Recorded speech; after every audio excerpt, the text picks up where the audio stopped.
So, Martin, Gareth Southgate named his England squad for the final 2 games before the World Cup. One of them in there, and it was no surprise, Kieran Trippier. We'll hear from Kieran later on this morning. Cracking chat with him yesterday. Honestly, you don't want to miss this. It's some great content in that discussion with Kieran. But Ivan Toney made the squad for the first time. An amazing statistic that, actually, Martin. He could become only the 3rd Brentford player to play for England after Billy Scott in 1936 and Leslie Smith in 1939. Incredible. But it's well deserved, isn't it? Yeah, he's been a standout striker, English striker in the Premier League, there's no doubt. He's getting better, his runs he makes, his quality, his finishing. He's a real handful right now in the Premier League, so that position always needs to be open. We wondered if Callum Wilson might just be the person that gets elevated into this squad, because it's a last shout, isn't it, now to, the World Cup's almost upon us. Just a few weeks really away, 2 very important games for England right now to stake a claim. So yeah. I think, and as well, Jim, when he takes a penalty, I mean, it's another unsavable, level. Isn't Unbelievable it? watching him take penalties. Yeah. So yeah, he's got a chance, but if he really performs well, he could end up in the squad for the World Cup. Now, Simon, are people wrong to criticise and bash Southgate's loyalty? I mean, we've noticed here no Tyrone Mings, all right, but Maguire's in, despite being dropped from Manchester United's side by Ten Hag. So what's the situation there? Phillips, Grealish in, despite the latter struggles, whilst Phillips has played 1 minute of Premier League football, 14 minutes across all competition. Criticise and critically observe. To bash and deconstruct is probably not constructive, but he has a view and he's going to live and die by those decisions. It's a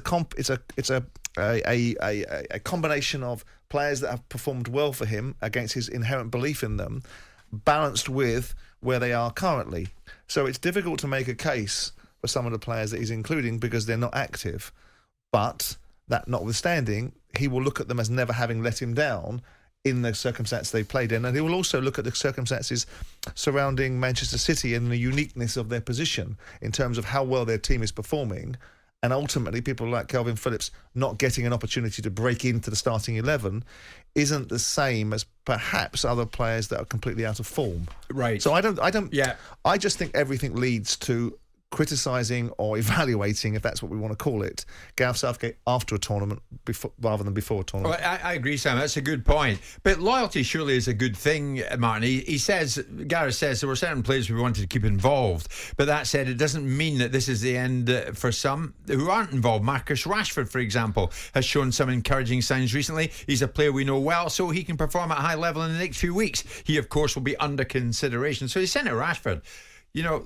Listen, you still catch the eye. Don't worry that you don't. Well, no. I mean, if he'd have been fit, he might have had a good chance of being in there because he has showed incredible improvement. Although Sancho is not deemed to be good enough, but I think that's probably the right call. I don't think Sancho's done enough in the period he's been at Manchester United. As a player, you have to give the impression there's no time to lose. Make the difference when you can, and he hasn't really done that. So he's been judged really what he's done over that period. When you look though. At Maguire and Luke Shaw, that is a really difficult situation for Gareth Southgate because those players have played, a lot of qualification games. I think John Stones has played the most, by the way, looking at the games, played 9, Mason Mount 8.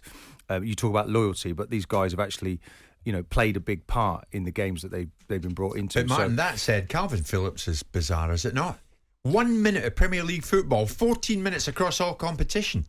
Yeah, but he's been outstanding in the games that he played for England, and he's in a situation where he plays for Man City, he can't quite get into the team. So one assumes he's going to play in both of these matches because Gareth Southgate is saying, well, look, okay, Pep's not going to pick you, but I am.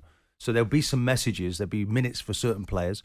Maguire and Luke Shaw, are they going to play? If they're in the squad, then he must be picking them to play them because they've not played any football yet. Is that really the right way to go, though, Simon? In view of what Martin's saying there, Pep won't pick you, but I will.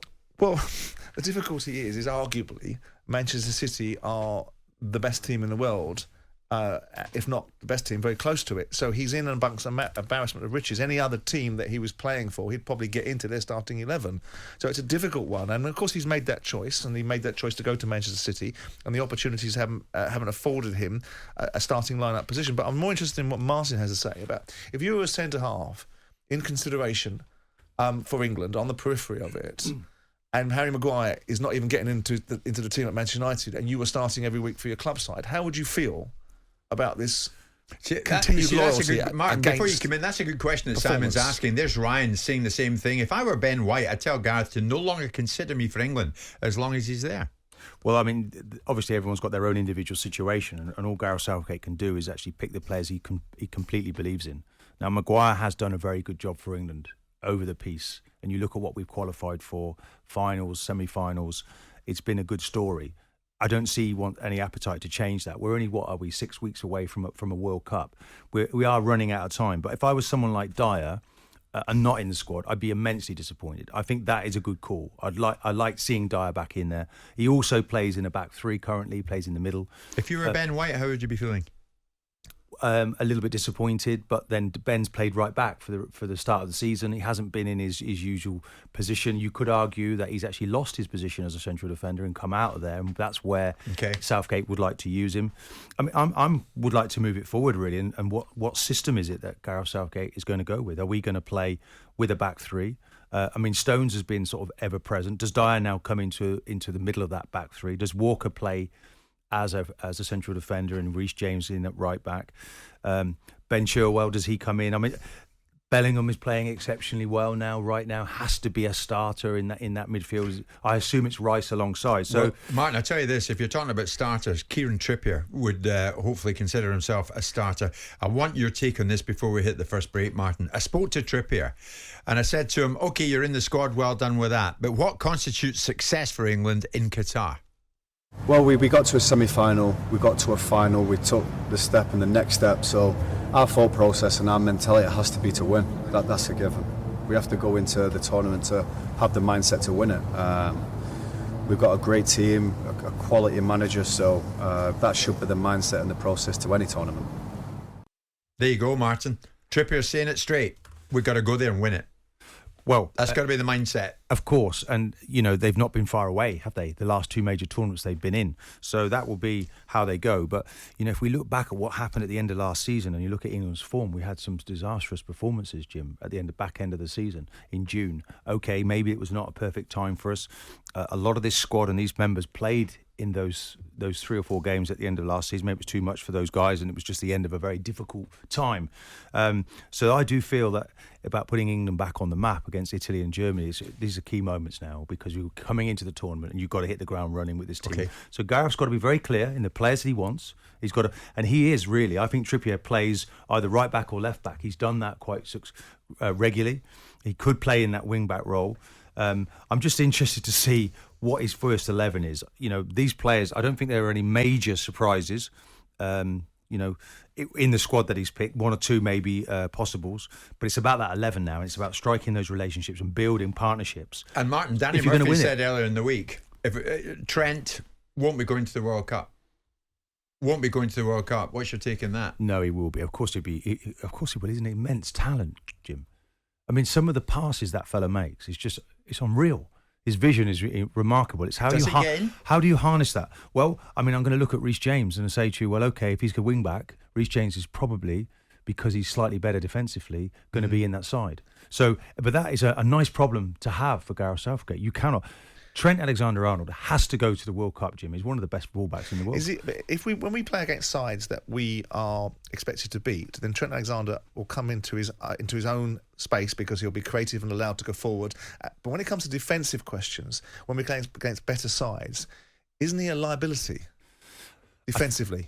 I think what we're looking at, when we look at the Liverpool situation, certainly Napoli game, where it was in his hands really to try and get Liverpool back in it. And he was just going forward maybe just a little bit too much. But you understood that. That was the game. They're behind in the game. They needed to chase the game. And then the defensive responsibility of it became secondary. So you've got to get that balance if you're a fullback. But he's similar against Ajax. Doesn't see danger. Well, maybe it's a little bit of a lack of understanding when to drop. But then it does come about desire. I do see that the player, there's been a couple of occasions this year when Mitrovic, I think, headed one in at the back post. So there's certain basics in the game. He was a young midfield player as a young player. Whether he ends up back in there in a Thiago type role, I don't know. People want to say, he's the fullbacks now run the game. Of course they do. Yeah. But he's still so talented that he could end up in other positions. Jim White and Simon Jordan. Monday to Friday mornings from 10 on AM, on DAB, via the talkSPORT app and on your smart speaker. talkSPORT.